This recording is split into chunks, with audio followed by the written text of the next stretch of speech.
The Global Investor Program, also known as GIP, is the only way for a foreigner to obtain a Singapore permanent residency status directly. However, with the recent increase in the qualifying criteria as released by the Economic Development Board of Singapore, this will further discourage potential investors and entrepreneurs to apply because the investment amount required is at least 4 times higher than what it used to be.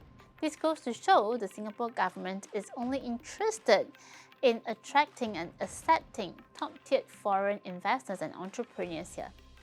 Today, if you are a foreign investor or entrepreneur who wish to migrate to Singapore via this investment route, this is an episode that you do not want to miss out.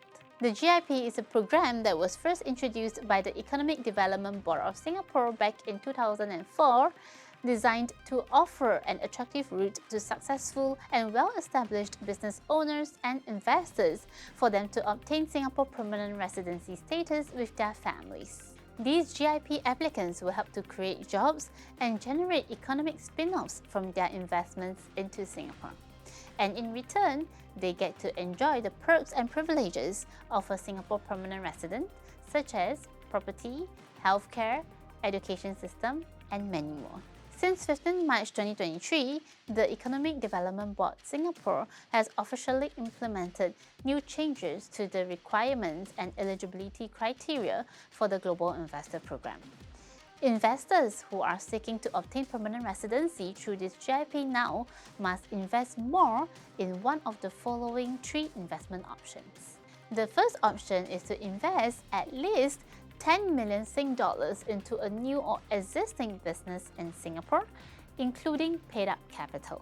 The second option is to invest 25 million Sing dollars into a GIP-approved fund that invests back into Singapore-based companies. And the third option is to invest minimally 50 million Sing dollars into a Singapore-based single-family office with assets under management of at least 200 million Sing dollars. On top of these 3 investment options, a GIP candidate will still need to satisfy 1 out of 4 qualifying criteria set forth by the EDB. As the information is too extensive, you can check out the details in our website provided at the link in our description box below.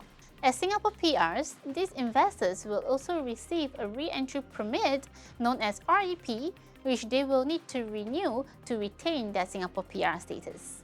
We actually have a dedicated episode to talk about REP and renewal. Be sure to check that out if you haven't done so. Aside from increased investment requirements, there are also renewal criteria changes to applicants who receive their Singapore PR status under the Global Investor Program. Investors who chose the first option, which is to invest into a new or existing business in Singapore, needs to have at least 30 employees at the time of renewal.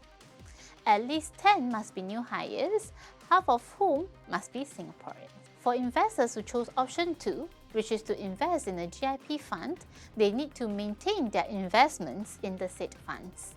Lastly, investors who have established family offices in Singapore must hold at least 50 million Sing dollars for the next 5 years as Singapore PRs.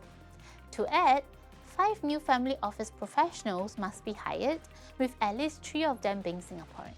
And if you're wondering why is there an increase in the GIP requirements, to quote the EDB, it is to attract more high-caliber business owners and owners of capital who can make a greater economic impact and be more rooted to Singapore.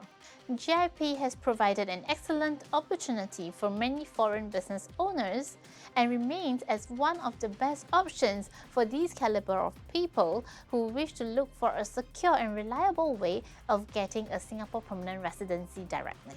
In essence, the GIP is an excellent way for successful entrepreneurs and investors to gain their permanent residency status in Singapore, establish themselves here, grow their wealth exponentially in Singapore's vibrant venture scene. Ultimately, these adjustments are designed to put Singapore at the forefront as an attractive destination for global investors who have the potential to drive economic growth. With a more substantial pool of high-quality investors, we can look forward to more incredible success stories from startups and SMEs in the country. all thanks to the improved access to capital and resources provided by these global investors. What do you think of the new changes implemented for Singapore's GIP? I would love to hear your thoughts about today's topic. And as usual, don't forget to hit the like button and subscribe to our channel so you don't miss out on our weekly content. Thank you for watching, and I'll see you next time.